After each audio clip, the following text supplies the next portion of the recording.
Today is very good awareness day for the sake of in the future, because we are as a developing country, and in India, as you heard about US, it's a developed nation. But in India nowadays, so many patients, they used to come in our healthcare center, in our Ayush center, and they want to know about the sexual problems, awareness and taboo about STI. STI is sexually transmitted infection. It's a common problem nowadays, and the reproductive health issues are very much awareness is must. And nowadays the old practice such as female genitalia mutilation and all the related problems such as leukorrhea, it's a common problem of ladies, PCOD and all related problems such cancer, cervix cancer, and very much taboo about the cervix cancer. And as per the doctor साहब, जिस तरह से देखा जाए कि sexual taboo society में stigma माना है, आप जैसे लोग अवेयर करने का, अवेलेबल कराने का उनको प्रयास कर रहे हैं, तो लोगों के मन में जो कई भ्रांतियां रहती हैं, मिसकंसेप्शन रिगार्डिंग सेक्स, उसके लिए क्या कहें? देखिए, सबसे पहले तो टैबू नहीं होना चाहिए, sex education is very necessary. और आज एक बच्चे को अगर दिया जाता है एडोलेसेंस एज में, जब वो 17-18 साल का, 13 साल की एज में बच्चे की प्यूबर्टी हो जाती है, बच्ची हो चाहे बच्चा हो, जब वो धीरे धीरे ग्रो करता है, उसको बच्ची के मेंसेस आते हैं, तो उसको मेंसेस जब बच्ची का पहला दिन होता है महीना का, तो उस समय भी उसको बोला जाता है, उसको सेलिब्रेट करना चाहिए, क्योंकि उसको लगे कि ये कोई टैबू नहीं है, वो डरे नहीं मेंसेस से। वैसे ही जब बच्चा मास्टरबेट करने लगता है, हस्तमैथुन, तो उसको एक फ्रेंड की तरह उसके पिता को समझाना चाहिए कि बेटा इसको एडिक्शन के रूप में ना लेना है, ये नेचुरल है। नाइटफॉल, सपन दोष आपने सुना होगा, तो सपन दोष का भी टैबू बना हुआ था। ये सब चीजें जब बच्चा अपने माँ बाप से डिस्कस करता है तो वो प्रॉब्लम सॉल्व होने लगती है। 18 साल के बाद जब वो बच्चा सेक्सुअल लाइफ में आने लगता है, या बच्चा मैरिड लाइफ में आता है, या वो किसी से इंटरकोर्स करता है, तो अगर उसको यही नहीं मालूम होगा प्रिकॉशन, जैसे कॉन्डम्स यूज करना है, तो वो कहीं ना कहीं गलत तरीके से सेक्स करेगा और उसी की वजह से STI होते हैं। इसके साथ ही आजकल देखा जाए तो LGBT कम्युनिटी जो ज्यादा बढ़ रही है, लोगों को एडल्ट में पता चलता है, बता नहीं पाते, तो क्या इनके लिए ऐसा हो कि कोई रेगुलरली डॉक्टर से आप इंटरेक्ट करते, अपने बच्चों की सेक्सुअलिटी के बारे में इंटरेक्ट करते रहे?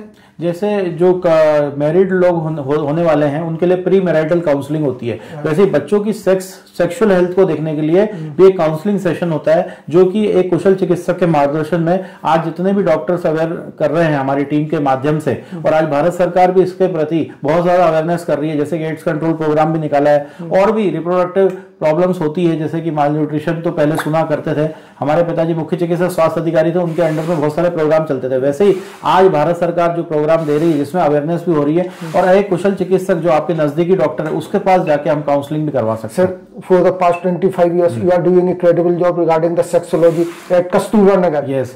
Near Chetak Bridge. Yes. Your clinic. So, sir, किस तरह से लोगों ने अपनी दिक्कतें आई, किससे उस तरह से उभर पाए हैं? देखिए, पहले तो आज से 15-20 साल पहले मैं देखा करता था, तो 100 में से एक पेशेंट भी गलती से आ जाता था, और वो डर के मारे बताता नहीं था अपनी प्रॉब्लम। और जैसे आज डिजिटल युग को हम बोल रहे हैं, हमारा आज युग है क्या, कंप्यूटर युग, इसको हम डिजिटल इंडिया बोलते हैं। और मोदी जी को हम धन्यवाद देंगे कि जिन्होंने डिजिटल इंडिया को बढ़ाने में बहुत योगदान दिया हमारे भारत सरकार ने। आप लोग अवेयर हो चुके हैं, अगर कोई प्रॉब्लम भी आती है तो लोग आज ऑनलाइन कंसल्टेशन के माध्यम से, जो कि कोविड में बहुत ज्यादा फेमस हुआ था, और उसको बोलते हैं ऑनलाइन टेली कंसल्टेशन, आज घर बैठे लोग ये सुविधा मुहैया करवा रहे हैं हम लोग, और घर बैठे वो सुविधा ले रहे हैं। यानी एक इंसान बिना किसी टैबू के अपना प्राइवेसी से अपनी पूरी बातें पूछ सकता है। उसको कोई STI है, उसको कोई फंगल इन्फेक्शन है, या उसको कोई वायरल इन्फेक्शन है, या उसको कोई STI है, सेक्सुअली ट्रांसमिटेड डिजीजेस है, तो उसके बारे में जानकारी लेके अपना सुनिश्चित इलाज करवा सकता है। सर, देखा है इंडियन कॉन्टेक्स्ट में, जैसे अदर सोसाइटी, यूरोपियन सोसाइटी, वहाँ थोड़ा ओपन सेक्स कल्चर है, तो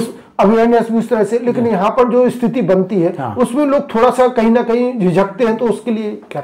मैंने लास्ट टाइम ये बात डिस्कस करी थी कि इंडिया में पॉपुलेशन बहुत ज्यादा है, और सबसे ज्यादा सेक्स की अवेयरनेस भी यहीं पे कम है, क्योंकि उसका कारण है कि जैसे पहले के जमाने में तो लोग कॉन्डम भी यूज नहीं करते थे, और बच्चे बहुत सारे हो जाते थे, तो लोगों ने भारत सरकार की अवेयरनेस प्रोग्राम जो था, हम दो हमारे दो, जिसमें आज लोग कॉन्डम्स भी यूज कर रहे हैं, और इसी से दोनों फायदे हैं, पॉपुलेशन भी हमारी कंट्रोल हो रही है, साथ में सेक्सुअली ट्रांसमिटेड डिजीजेस, जिसमें सबसे पहले एड्स होता है, मगर सिर्फ एड्स नहीं है, आज बहुत सारी बीमारियां वेंडल डिजीज में आ जाती है, जिसको हम वो बोलते हैं वेंडल डिजीजेस, और उसी में ही सबसे ज्यादा दिक्कत आती है। लोगों को चाहिए कि इस तरह के एक रेगुलर सेशन रखें, काउंसलिंग करते रहे, या आपके काउंसलिंग के लिए जो आते हैं, तो किस तरह की आप व्यवस्था कर पाते हैं कि ताकि लोग आपसे आके किस तरह से काउंसलिंग आ सके? सबसे पहले हम प्राइवेसी की, हमारा मेन मुद्दा रहता है कि पेशेंट को खुल के अपनी बातों को व्यक्त कर सके।